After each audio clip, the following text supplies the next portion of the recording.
quer a ajuda de você para encontrar um pastor. Só que ele não desapareceu sem motivo. É foragido da justiça. Ele se vende como pastor, mas está condenado por um crime terrível e assim chocante, dá uma raiva. Olha só o que aconteceu. O homem bem vestido, sorridente e com uma Bíblia debaixo do braço é procurado pela polícia. Procurado por estuprar as sobrinhas menores de idade. Ele começou a passar a mão, né? Apertar, machucar. Eu era criança, né, ainda. Ele começou a passar a mão na minha parte íntima. Abusos dentro de casa, cometidos pela pessoa que tinha a confiança da família. Convivia na minha casa, confiava nele. E muito. E depois que ele fez isso com a minha filha, ele virou até pastor. José Rafael Alves de Andrade, um homem condenado a mais de 20 anos de prisão, mas que está solto, fugindo das autoridades. Não vou desistir, não. Enquanto a justiça não pegar ele, eu não vou sossegar. Porque, para mim, um abusador é estuprador.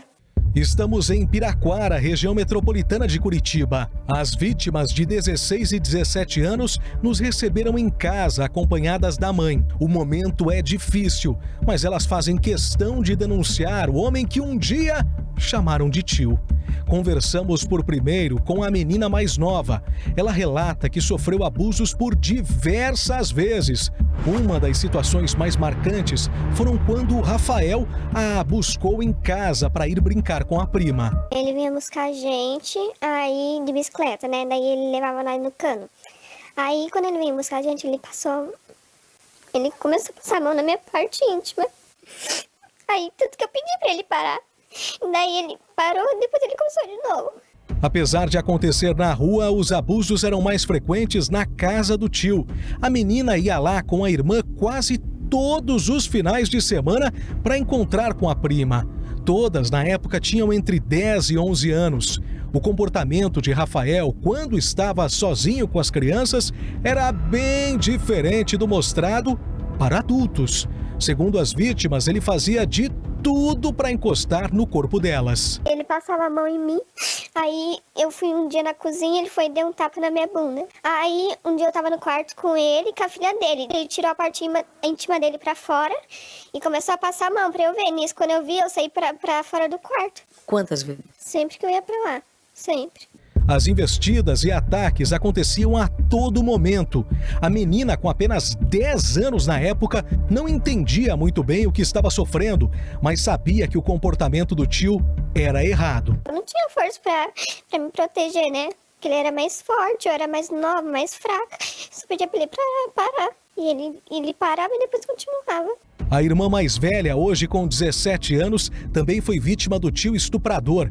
Segundo a garota, Rafael encostou nela uma única vez, o suficiente para ela nunca mais olhar na cara do tio. Eu tava na cama com a filha dele, né? A filha dele saiu e ele entrou. E nisso ele se cobriu, né? E ficou do meu lado.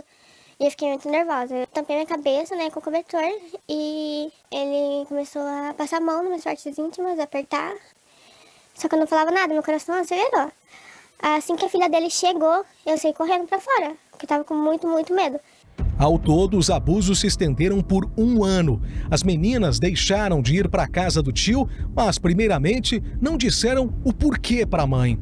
Foi somente anos depois, em 2021, que resolveram denunciar os crimes. Uma vez eu tava no quarto com ele e ele falou bem assim que não era pra mim falar nada, que ia acontecer alguma coisa se eu falasse.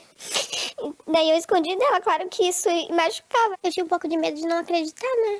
Eu tava ficando mocinha, né? E eu tava tendo entendimento sobre e não tinha por que eu esconder mais. E aquilo me machucava, aí eu resolvi contar pra ela. E foi até bom que eu contei, que a minha irmã também contou, né? Imagina, não contar e ela ficar sofrendo também. Eu vi minha irmã falar, eu tomei coragem. Daí a mãe foi e olhou pra mim e perguntou se tinha acontecido comigo. E eu falei que sim. Aí eu expliquei como que tinha acontecido. Nisso, a mãe ficou nervosa, né?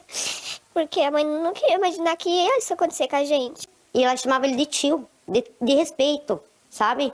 Pra ele fazer uma coisa dela, eu não aceito. Elas pediam bênção pra ele? Bênção de mão dada pra ele. Toda vez que via, não chamava de Rafael. Dava bênção, tio, era tio. E depois que ele fez isso com a minha filha, ele virou até pastor.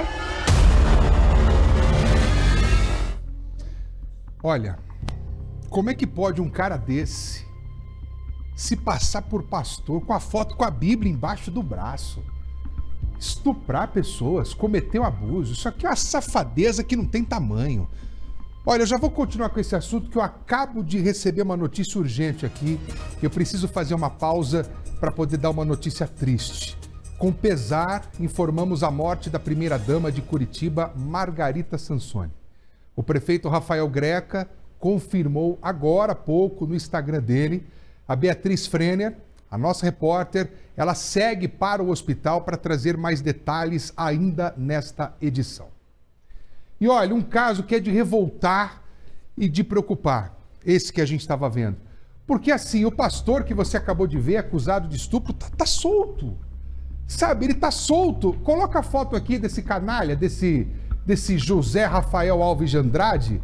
Se você sabe quem ele é, se você conhece, se você tem suspeita, onde ele está, manda aqui para mim no Balanço Geral, por favor, 999261598. A polícia tá atrás dele e até pediu a nossa ajuda para que juntos a gente possa fazer a divulgação dessa imagem, porque a nossa audiência, ela chega em vários locais, muita gente compartilhando, tirando foto, fazendo print na rede social, compartilhando nos grupos de WhatsApp. A gente tem mais uma reportagem desse caso, Coti?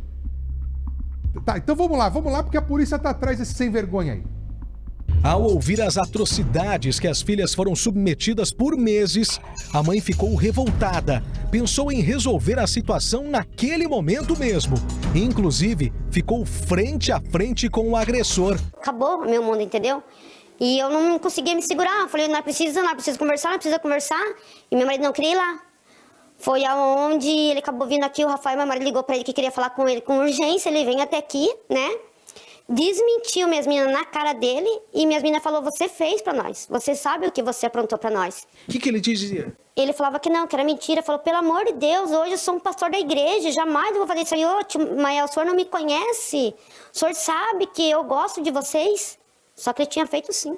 A mãe confiava em Rafael. Era uma pessoa muito próxima. Frequentava a casa dela em almoços e jantares. Uma pessoa acima de qualquer suspeita. Meu marido fala, eu tinha o Rafael como um filho. As vítimas contam que, inclusive, por anos, tiveram que conviver com o próprio estuprador dentro de casa, vendo ele se divertir com a família e mostrando para os outros uma vida dupla, já que para o bairro se apresentava como pastor, pregador da palavra de Deus em igrejas da região. Depois aconteceu isso, quando ele vinha aqui em casa ainda, eu não chegava muito perto dele mais. Daí só quando a mãe descobriu que a mãe afastou a gente dele. Depois que ele fez isso com a minha filha, ele virou até pastor. Ele era pastor de 2 igrejas ali no Curitiba.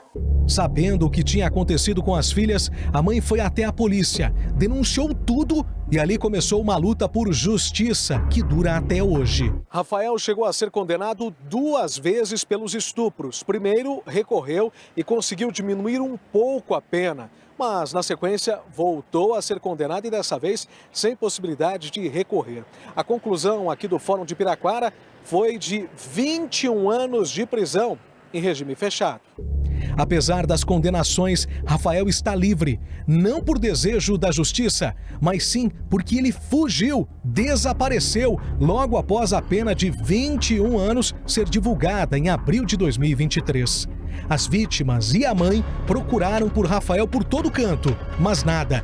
Suspeitas surgiram, mas nunca ele foi encontrado. Ele falou pra mim que era pra mim desistir do processo, que esse processo ia dar em nada, que eu tinha inventado, que a história que eu tinha dado minhas meninas pra ele, sabe? E ele ficou falando isso até o dia que ele foi condenado? Até o dia que ele foi condenado. Quando ele é condenado? Sumiu, nunca mais apareceu. Desde então, o nome e rosto de José Rafael Alves de Andrade estampa os sites de procurado pela Justiça. Condenado a 21 anos e 4 meses de prisão em regime fechado. As meninas tentam tocar a vida, mas saber que o agressor está solto não permite que possam dar um passo em diante. Além disso, as lembranças dos episódios de abusos martelam na cabeça a todo instante. Que seja feita a justiça, né? Porque eu não desejo isso pra mim, pra alguma menina. Nem pra minha pior inimiga eu desejo. Porque só quem passou por isso sabe como é ruim, né? Sabe a dor que fica dentro depois que acontece. Quero que a justiça seja feita. E quando a gente descobrir que tá na cadeia, vai ser muito bom. Vai ser um alívio. Ele tem que ir preso de qualquer maneira, ele tem que ir preso. Porque enquanto a gente tá sofrendo, ele tá aí, ó, tá nem aí. E vai saber se ele lá na frente não vai abusar de mais crianças. Porque uma pessoa que faz isso com uma criança, com duas crianças, quantas mais crianças ele vai fazer? Ele não vai parar por aí. Isso aqui que você tá vendo aqui é a foto do... Como é que chama esse canalha aí? Esqueci. Esse servo do diabo aí. Me ajuda a lembrar. Enfim, essa fotografia que você tá vendo aqui, ó, é desse sujeito que a polícia tá procurando. José Rafael Alves de Andrade. Então tá aí, ó. A polícia tá procurando esse servo do diabo que fica aí estuprando criança. Onde já se viu um negócio desse? É inacreditável. Mas vamos continuar mostrando aqui para acompanhar até ele ser preso. Vem para cá, coloca aqui para mim.